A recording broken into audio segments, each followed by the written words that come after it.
A paz do Senhor Jesus, bom dia a todos. Hoje, nesta manhã de sexta-feira abençoada, dia 10 de janeiro de 2020, eu, Denilza Mota, estou aqui novamente com uma palavra para o seu coração.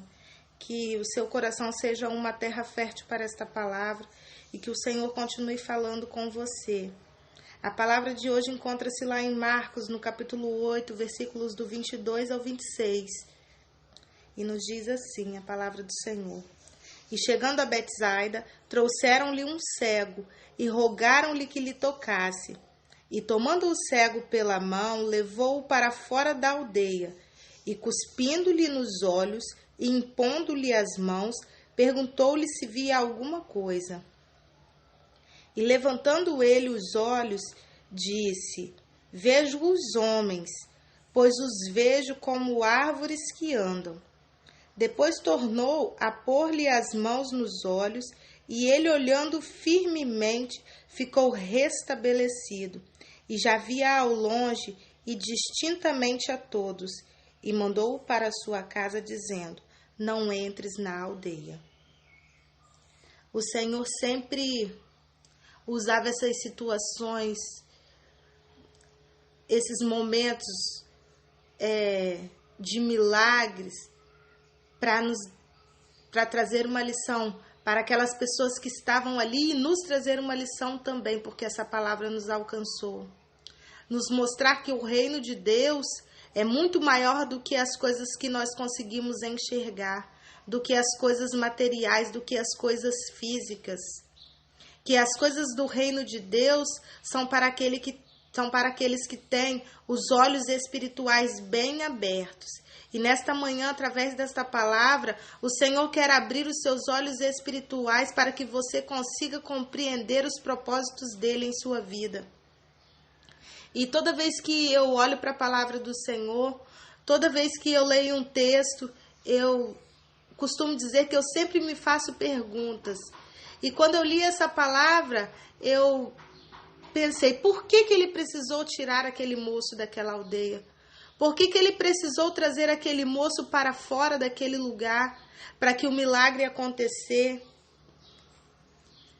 Por que o Senhor, após o milagre ter acontecido, o aconselhou a não entrar na aldeia? O que tinha a ver? O que poderia ser? E qual o significado daquela aldeia na vida daquele homem? Betsaida cria nos milagres de Jesus? Por que Jesus não o curou de uma vez? Precisou que tocasse novamente os olhos para que ele visse distintamente as pessoas? E a palavra do Senhor, ela é maravilhosa porque ela se explica. O Senhor já vinha com os discípulos, ensinando-os a confiar nele, a crer no seu poder, a ter convicção de que as coisas dariam certo, porque os discípulos estavam acostumados a andar com Jesus, mas ainda de fato precisavam enxergar o Cristo como alguém que tinha todo o poder. E naquele momento, Jesus fala para aquele homem, naquele lugar que era um lugar simples, uma aldeia de pescadores, terra de Pedro, André e Filipe. E Jesus já vinha alertando os seus discípulos sobre o fermento dos fariseus naquele lugar. E aqueles discípulos, olhando para as coisas com um olhar físico, com um olhar humano, já começavam a discutir entre eles, a arrazoar, como diz na palavra do Senhor, sobre ter ou não ter pão, não poder comer o pão dos fariseus, olhando para aquilo como algo material, como um pão mesmo, que fosse lhes fazer falta e os deixar enfraquecidos, sem alimento.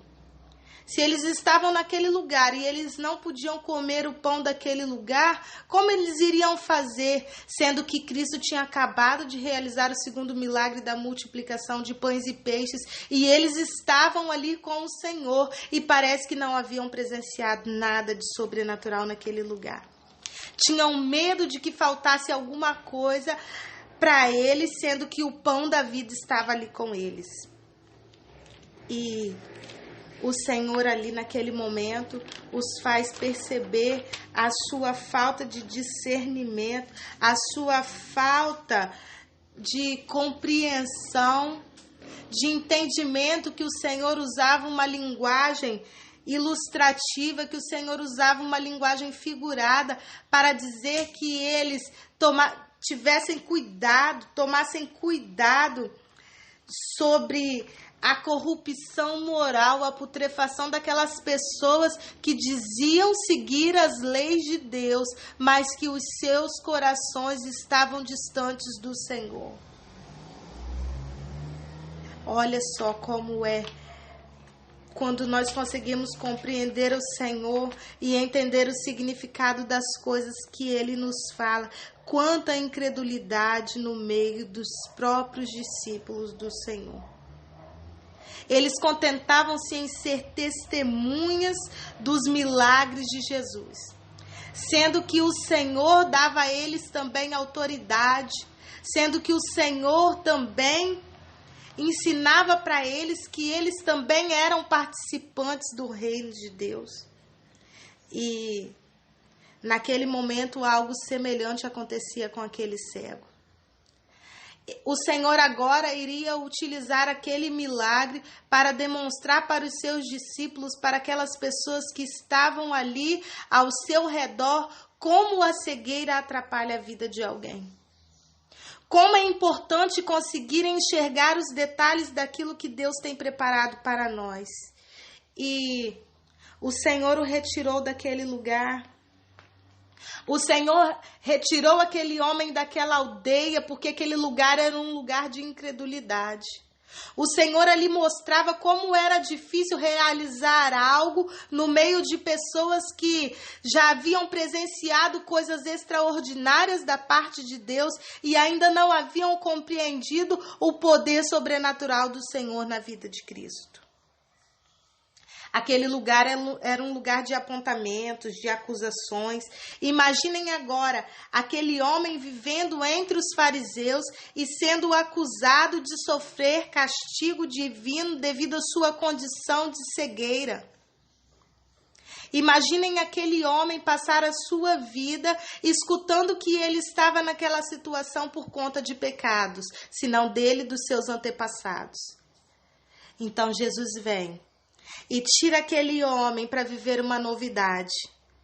Jesus vem e retira aquele homem daquele ambiente hostil, como se dissesse para ele: chega de sofrer, para mim você é importante, eu não viro as costas para você, eu te abençoo, eu te apresento um novo caminho, eu te apresento um caminho onde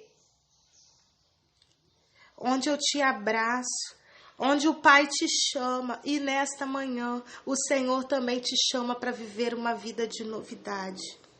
O Senhor te chama para provar algo sobrenatural. O Senhor te chama para conhecer o reino dele.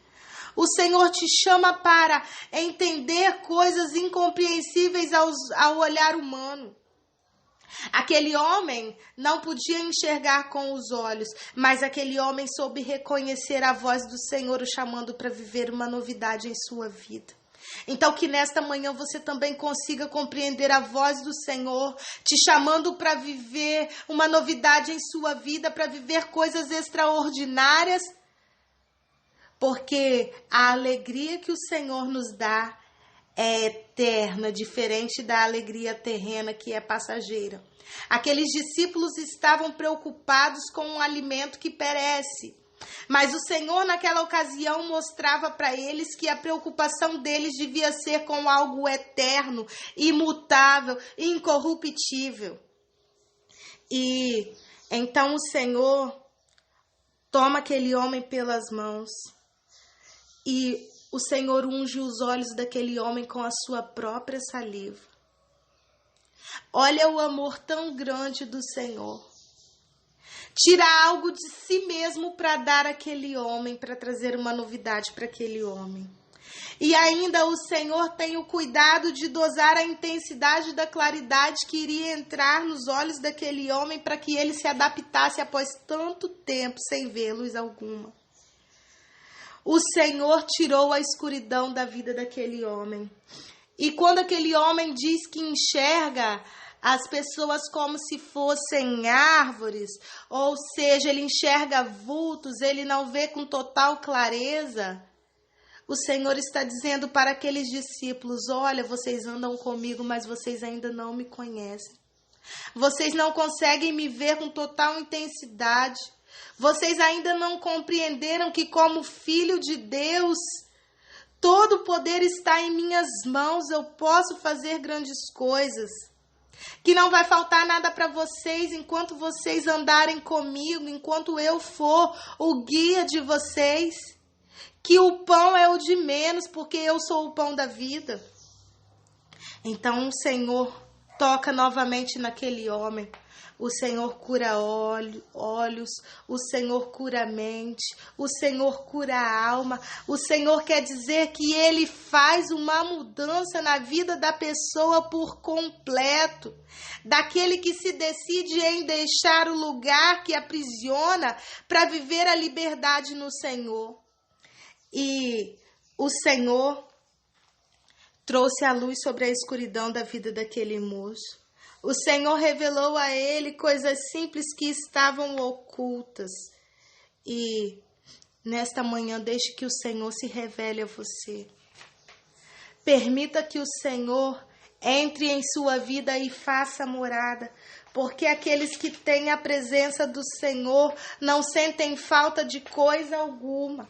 Aqueles que abrem o seu coração para que o Senhor faça morada são alimentados todos os dias através da presença do Espírito Santo de Deus em suas vidas.